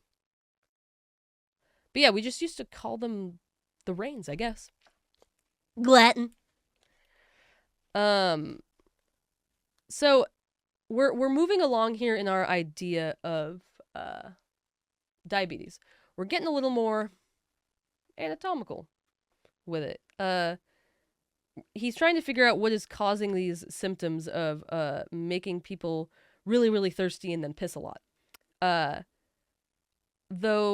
Although the blood does go through our kidneys to become piss, and at the time, diabetes was considered a kidney disease.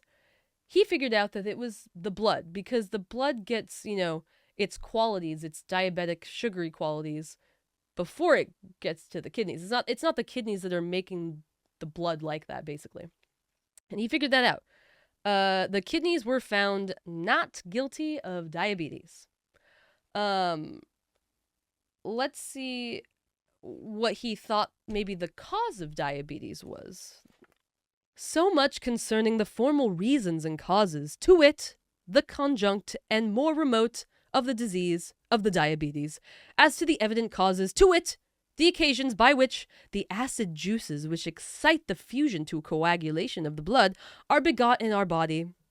These are of a various kind and original, and ill manner of living, and chiefly an assiduous and immoderate drinking of cider, beer, or sharp wines, sometimes sadness, long grief, also convulsive affections, and other inordinations and depressions of the animal spirits are wont to beget and cherish this morbid disposition. I knew one using Rhenish wine for his ordinary drink 20 days together that contracted an incurable diabetes, of which he died within a month, notwithstanding all the remedies and counsels of a great many famous physicians. I remember 2 women, obnoxious to convulsive and hypochondriac affections, to whom accrued from thence a great flood of urine and languor and wasting away of the flesh. Okay. So, Rhenish wine. He drank pee and contracted diabetes. Dude, so it's spelled with an H, Rhenish, but that is actually really funny. Like, that is a crazy coincidence. What does Rhenish mean? It's from the Rhine River. That makes sense. From Rhineland.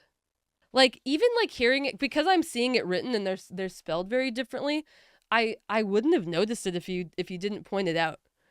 That is a fun coincidence. What do we think about his kind of rude description of what is essentially type 2 diabetes? You don't get type 1 diabetes from drinking. You get type 2 diabetes from constant heavy drinking, can damage the pancreas, and it messes with your liver too, because it makes your liver prioritize processing and metabolizing the alcohol over regulating glucose. So, his comments about the 2 women are so hilarious to me, because and anything that they would use during this time, during the 17th century, to calm a crazy woman, any of those things could lead to diabetes. Alcohol was used to treat psychosis during this time. And so was laudanum and fucking mercury. Insane things to put in your body that can lead to diabetes. Wow. I really wish I could read more of this guy's stuff, because it is really good, but this late Middle English the syntax is very, very difficult, and the word thorough, where is it? I'm glad I said it right. I was worried I would fuck it up, but he spells thorough, Thorow. It's hard. So I hope you guys enjoyed this trip to Diabetes Land, but we're going to move on. We're going to stay in the endocrine system, though. It is thyroid time. Let's see what old fucks thought about the thyroid. So, like the pancreas, diseases involving the thyroid are considered diseases of metabolism. One of the main functions of the thyroid hormones, is to regulate our metabolism. Now, metabolism refers to both the breakdown, or catabolism, and the building, or anabolism, of chemicals in our body. Thyroid hormone increases our basal metabolic rate, how much energy we expend while at rest.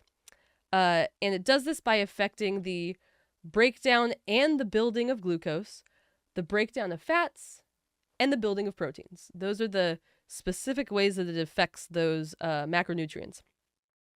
Our cells use the products of metabolism to do all of their functions. So dysregulation of this can mean body-wide consequences. The thyroid is also very important for development. It is needed for linear growth. It works with growth hormone to mainly in the long bones, like your femur. It's also needed for axon growth, so it basically makes the layout. It helps make the layout of the neurons in your brain. What up, Barles? What's the difference between metabolism and digestion? I love that question. They're very related.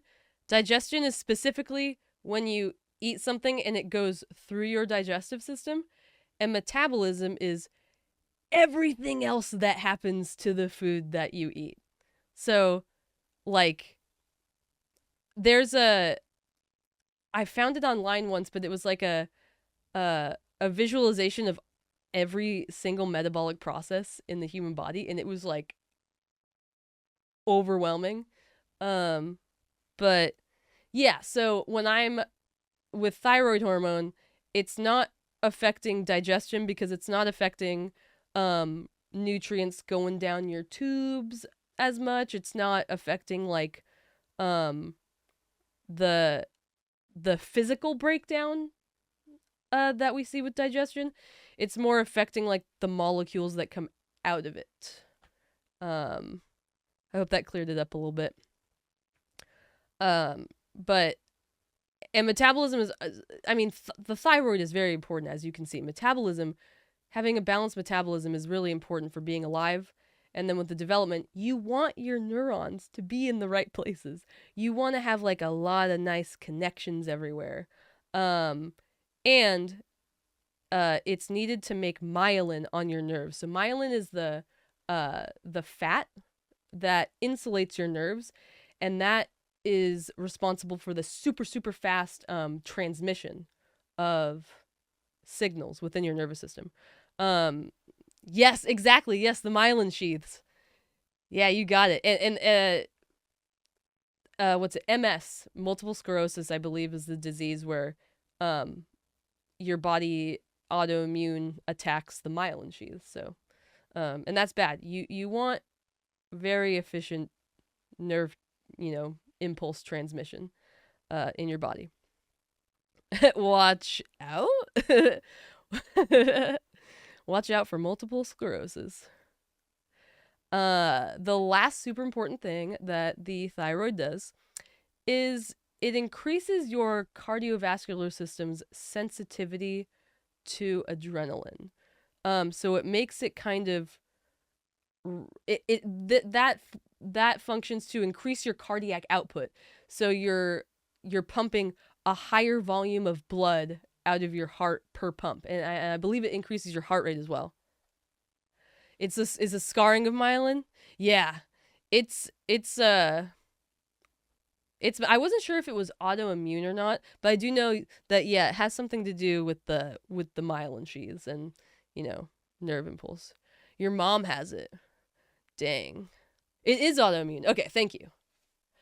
Yeah, I'm not sure like about what the other symptoms are.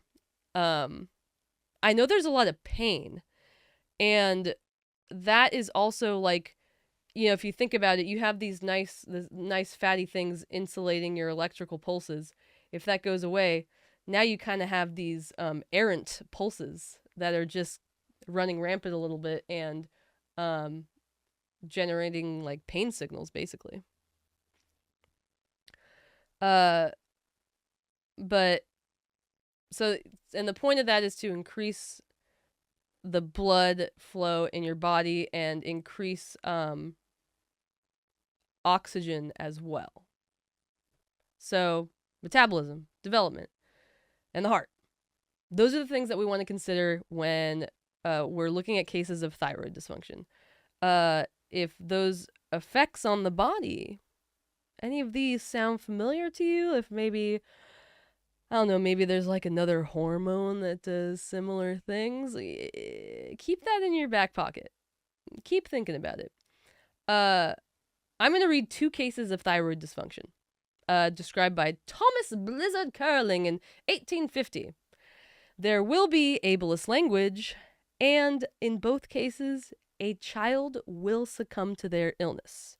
So if you're not into that, when this is off the screen, I will not be actively talking about that.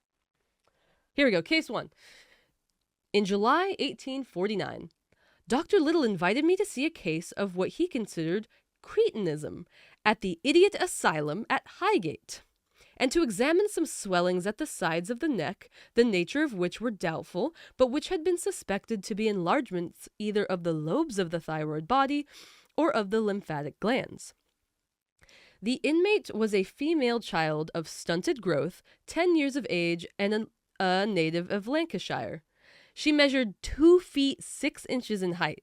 Her body was thick and her limbs disproportionately large and long. The dorsal surface of the body and limbs hairy. The head was heavy-looking, the forehead flat, and the fontanelles closed. The countenance had a marked and very unpleasant idiotic expression. The mouth was large and the tongue thick and protuberant. At the outer sides of the neck, external to the sternocleidomastoid muscles, again, that's like right here-ish, there were 2 tolerably symmetrical swellings, which had soft, doughy, inelastic feel. Similar swellings, but smaller and less defined, were observed in the front of the axilla. No enlargement existed in front of the neck, nor could the thyroid gland be perceived. The child had very little power of locomotion, but could manage to walk from chair to chair with a little assistance. She had no power of speech. She was able to recognize her parents and evinced some manifestations of the exercise of the will. She seemed to direct the resident medical officer to be seated and helped herself mount on his knee. I was born too late to get put in the idiot asylum. I know, right? Same. All right, I'm going to take some water really quick and I just maybe think about... That was case 1. I'm going to read the second case in a sec. But, so no thyroid. There was no thyroid found in her body. So, while I sip my water, just think about her symptoms. Her short stature and her developmental age, and kind of just also consider that with what the thyroid is supposed to do. Metabolism. Thyroid do metabolism. Dude, I want to write a rap about metabolism. That would be so fun. Metabolic, hyperbolic, spasmodic, idiotic. They just come to me. No. Oh, I didn't finish the first case. I swear, the writing is difficult, everyone. So this is still the first case. I didn't finish it because I was so desperate for water. I'm indebted to Dr. Little for the following additional particulars. She had a severe attack of erysipelas while in the institution after temporary recovery from which her mind seemed more developed. I forget what that disease is. It's called like slapping disease or something. It's a virus and children get it and it looks like they got slapped on the face. They got like rosy faces. A considerable abscess formed in the thigh, which discharged copiously during many weeks. The wound healed, but erysipelas subsequently reappeared, accompanied with glossitis and stomatitis, from which she died, exhausted, 6 months after the commencement of her illness, about 15 months after admission to the asylum. The body was examined 24 hours after death by Mr. Calloway, who has favored with me the following particulars. The body was much emaciated. The swellings in the neck were much less in size than what they had been prior to her illness. They were composed of fat and occupied the posterior triangle of either side of the neck, dipping downward behind the clavicles and filling the axillae, the armpits. They could be traced extending slightly over the infraspinal muscles and the lowest angle of the scapula. They were not enveloped in a capsule, but consisted of fat and loose lobular structure which seemed under the microscope to be made of connecting tissue and fat globules. There was not the slightest trace of a thyroid in the body. Fascinating. no thyroid and these weird fat deposits. Let's get into this second case. In November 1849, a female infant, about 6 months, was sent to me by a surgeon for examination on account of some anomalous swellings in the neck. The parents were healthy. The mother was 28 years of age, and this was her second child. The infant was plump, but had a marked, idiotic expression, a large face with a small head and a very receding forehead. The tongue was large and protruding from the mouth. On the sides of the neck, beyond the sternocleidomastoid muscles, were two soft symmetrical swellings, having a doughy feel and incompressible. Oh my god. They were of an oval shape, lying obliquely across the sides of the neck and extending from the edges of the trapezii to the middle of the clavicles. Similar area. I was at once struck with the strong resemblance which this case presented, both in respect to the tumors and the general aspect to the idiot at Highgate. Ugh. The mother described the child to me as being helpless with its lower limbs, that is to say, not being so strong as her former child. She afterwards became ill, refused to take nourishment, and died convulsed on December 7th. On dissection of the body the next day, nothing abnormal was observed in the brain except a remarkably small development of the anterior lobes of the cerebrum.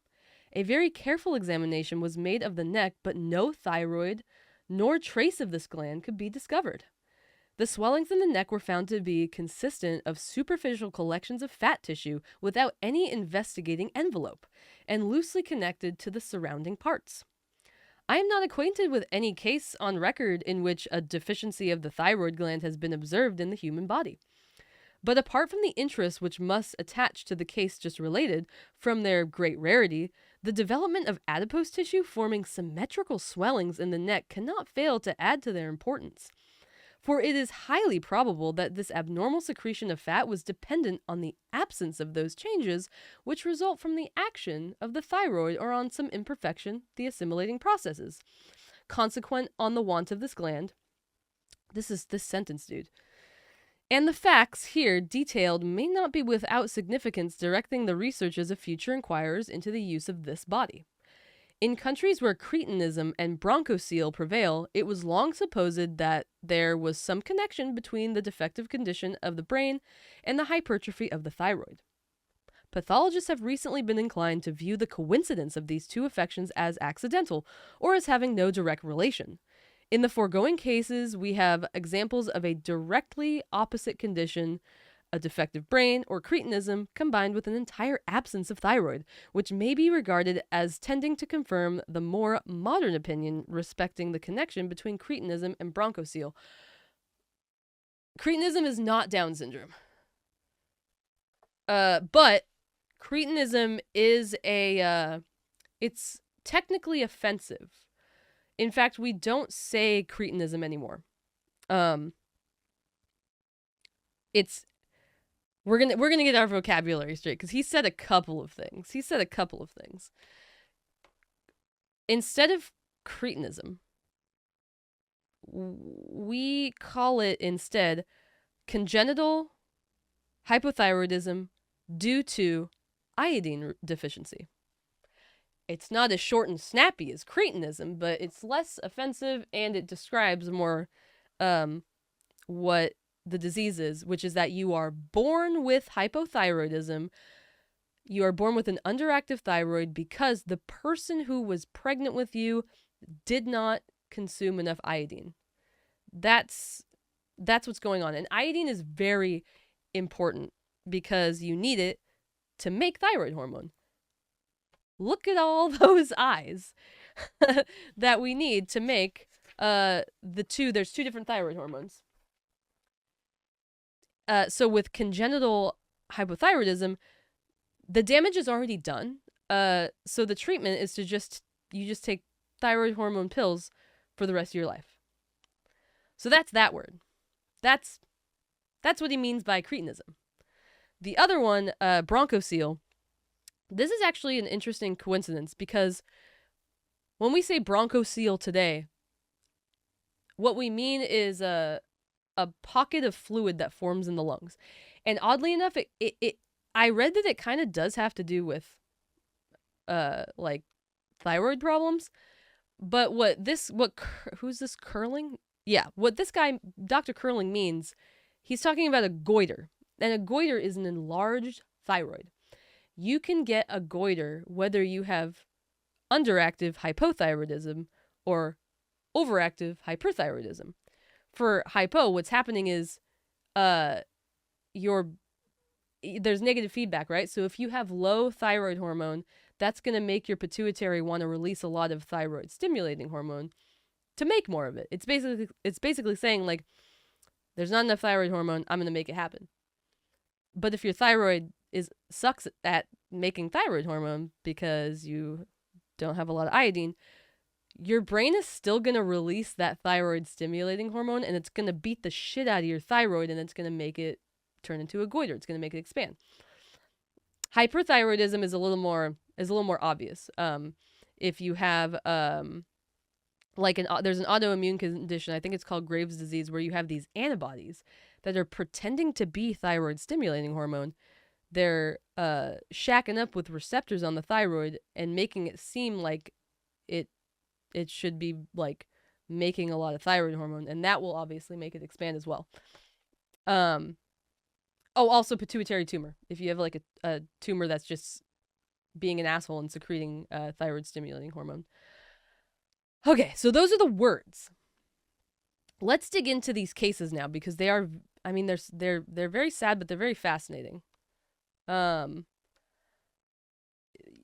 born without a thyroid is insanely rare. Nowadays, like, I don't even know why it happens, to be honest. I know that, like, there are certain pesticides or chemicals that you can be exposed to in utero that might cause that. Certain, like, medications that could cause that. Or just, like, I'm sure there's genes. I'm sure there's anything can happen, you know? I'm sure there's, like, genetic problems that can make this happen, but it's insanely rare. I actually knew a guy. I knew a guy in high school. I just remembered this. I knew a guy in high school who was born without a thyroid. And he was a normal guy. He was just really, really short, and I hated him. He was a piece of shit. But wow, I just remembered that. I knew a person who was born without a thyroid. And he was fine. He just take thyroid hormone. His body doesn't make it, but you can, take it exogenously. But anyway, sorry, back to these two poor young girls. They unfortunately weren't born during a time where we test for these things. Nowadays, in the US at least, you get when you're born, you get tested for like 27 different things if you're born in the hospital, and one of those things is hypothyroidism.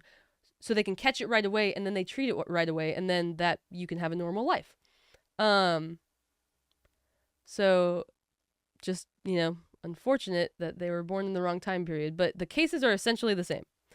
We have one girl who, the only difference is one girl makes it to 10 years old, so we get to see more symptoms. Your thyroid decided to be weak. Thyroid problems are incredibly common in women. Soy? Are you calling me soy? Or is soy does that affect your thyroid? Okay, another really quick tangent actually. My body like a year ago went into AFib.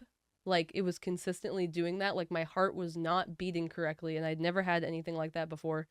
And I later learned that it was because I ate an entire Costco pack of seaweed in one sitting. And seaweed has a lot of iodine. I gave myself temporary hyperthyroidism, which led to my heart beating incorrectly. And I felt so stupid. So many times. That was the worst one, though. Because usually it's just a tummy ache or like acid reflux. I had never had like a heart thing before. It was so scary. But I'm fine now. I curb my seaweed intake. And of course these girls have that opposite problem because if we're looking at their symptoms, obviously they're short. So no thyroid hormone to work with growth hormone. So you have a short stature as a result. Same with the asshole that I knew in high school. Seaweed addiction. I really did. It was, and the Costco seaweeds, they really pack a lot of seaweed in there. I ate a lot of seaweed. It was like the doctor didn't believe me when I told her how much I ate. I was like, no.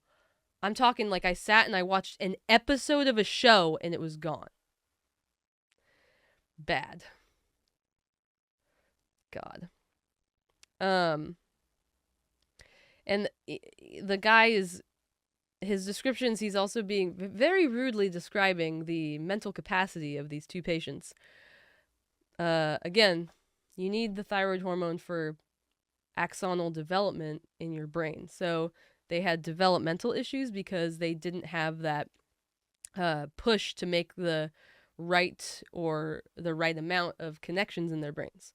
So that led to developmental problems. Thyroid is also, it impacts muscle development somewhat because of its, I'm assuming because of the metabolism of proteins. Not the seaweed-a-sea. I'm addicted to the seaweed-a-sea. But he also mentioned power of locomotion. So, like, the patients don't have a lot of strength without the thyroid. It's because it's not really building up proteins. There's nothing to really regulate that. They're only using proteins. Now, lastly, the mass in the neck. This is, I'm going to brag, this is all me. This is my very educated guess as to why there, why there was these fat deposits in the neck.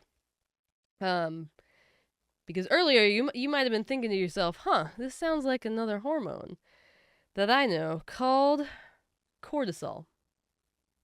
And to that I would say, you're astute as hell. Fucking cortisol affects metabolism, but rather than increasing energy expenditure like thyroid hormone, it increases energy availability. And it does this by increasing blood sugar, so increasing the building up of glucose, as well as the breaking down of fats. Because the breaking down of fats, they break down into fatty acids, which can be used as energy. And cortisol loves mobilizing energy. And then the glycerol part of the fat can be used to make more cortisol. Make more glucose.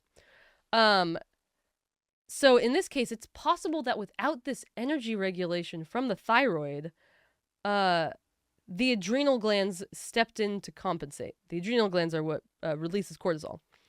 And one of the side effects of long-term increased cortisol is central fat distribution. The first patient, they seem to have it like on the sides of their neck and also on their back and going down to like behind their clavicle.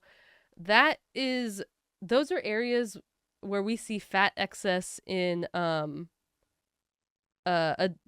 Cushing's, which is a disease where there's increased, like there's too much cortisol. So it explains the neck fat in both of the patients, I'd say. And it also further explains the muscular problems because cortisol breaks down proteins into amino acids, which can then, of course, be used to make sugar. Cortisol loves sugar. And that could also contribute to kind of the wasting away of the muscles that we see in these patients. Dr. Curling did not know about this compensatory relationship between thyroid hormone and cortisol. Not to mention, he kind of reveals, like, he says something kind of dumb at the end, where he's like, oh, it was long supposed that there was a connection between the defective condition of the brain and the hypertrophy of the thyroid, but pathologists have recently inclined to view this as a coincidence. No. Like, whoopsie daisy, they're definitely related. It's sometimes so interesting to see how close these old guys got, how close they got. But he was really just content with seeing the coincidence in the existence of a fake fatty thyroid in these patients. All right. I just want to tell you guys right now that I like this book a lot, but the next book is so good. It's so good, but we're not there yet. Speaking of fatty things, we're going to go away from the endocrine system and just look at something that was once very near and dear to my liver, my gallbladder. And the main reason I want to read this case is not even for honestly, not for the medicine. It's just for this guy's freaking asshole description of this woman. But also, like, the woman herself is amazing. Like, let me find it. She's lived quite a life. So this comes from Giovanni Battista Morgani's Seats and Causes of Disease, written in 1769. This is amazing. I'm so excited. Okay. A woman somewhat younger than the former, yet almost 60 years of age, who was not far from having an ecteric color, but endowed with a very good complexion, was much given to drinking, and had been 7 times married. This woman having complained of no other disorder, but of an inflammation of the thorax, of which she died, was dissected by me, not on account of her disease, but in order to examine the abdominal viscera, and had some appearances in the genitals, but still more in the gallbladder, which are not unworthy of being transcribed here. The uterus had a tubercle externally on the upper part of its fundus, the top part of the figure and magnitude of a small filbert, partly prominent and partly latent within the substance of the uterus, of a serous hardness of a white color, both internally and externally, and consisting of many different small parts, which, in some measure, resembled cells contracted into themselves. And within the cavity of the uterus, from the middle and the anterior part of the fundus, rose up a soft and almost gelatinous excrescence.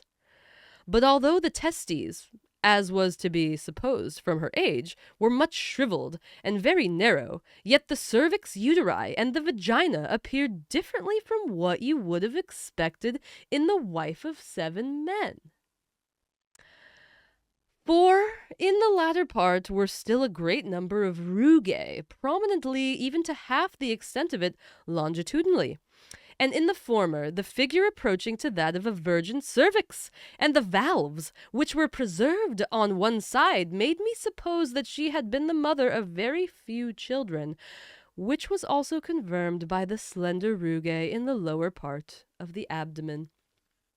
But as to the gallbladder, although it was much shorter in proportion to the magnitude of the liver, which was, in other aspects, of its usual sound appearance, for it did not reach with its fundus so low as the edge of the liver, but was distant therefrom by almost 2 inches. It nevertheless contained, together with a small quantity of bile, at least 330 calculi, which were chiefly very small, as the shortness of the cyst that I have described would of itself argue. As to the other remarks I have made upon these calculi, I have said just now, where they may be met with, although in that latter not only many typographical errors are admitted, but in the part in particular to which I refer, more than one whole line is omitted. Oh, that's a complaint right there. Besides the great number of calculi which I have mentioned, and which occupied the cavity of the cyst, I discovered with the knife that lay hid between the coats of this vesicle, which in the blackness of its color and the smallness of its size was very much like those that I took notice above, as having been found in the glands of the cyst at other times, yet the orifice of the gland was not so evidently laid open here. I really just wanted to I just loved his description. And yes, Kurt, testes meaning ovaries. In the old days, ovaries were also called testes, or sometimes female testes, because we used to not know what those two different glands looked like histologically, and we didn't always know what they did. But they did the same thing, so we just called them all testes. Very interesting. I love just his what you would not expect of a woman married 7 times. Oh my god. Also, every time he says cyst, he just means gallbladder. Another word for gallbladder is cholecyst. I know, the scandal. I love how it's like, her uterus is fucking disgusting. It's got an excrescence. Her vagina is pristine, though. So funny. I know, he's fucking roasting her the entire time. It's so funny. Oh my god. Yeah, I really, like, I was expecting when I first read this, I was like, ooh, gallbladder. Oh, the gallbladder was not the most interesting part of that. Oh my god. All right. We're in the home stretch. The last thing I want to read from this book, it has to do with treatment, and that will pave the way to my next book on the list. So this was written in 1819 by John Bostock. It's about a case of, periodical affection of the eyes and chest. It's hay fever. It's about a guy who has hay fever, and the description is somehow boring and, like, really dramatic at the same time. But he has all the classic symptoms. He sneezes all the time. His eyes are so itchy. His nose is so itchy. In the spring, it's not so bad, but in the summer and the autumn, it's so terrible. And, he also gives the doctor, like, a lot of symptoms where I'm like, that's not related, dude. Gotta narrow it down a little bit. So I'm just gonna read the last part of the description here. It's about what this guy is treating this guy's allergies with. The remedies employed have been various, and they have been persevered in with an unusual degree of steadiness. Topical bleeding, purging, blisters, spare diet, bark, and various other tonics, steel, opium, alternative courses of mercury, cold bathing, digitalis, and a number of topical applications to the eyes have been very fully tried, but it is doubtful whether any distinct or permanent benefit has been derived from any of them. The complaint once seemed to be decidedly stopped as a journey, but in other instances it has existed while the patient was traveling. By using every means for obtaining fresh air without much exertion, and by carefully avoiding a moist and close atmosphere, the symptoms may in some measure be kept off. But they have frequently appeared under circumstances that seemed the least likely to have produced them. Okay. So allergies suck. I'm having them literally right this second. Allergies suck.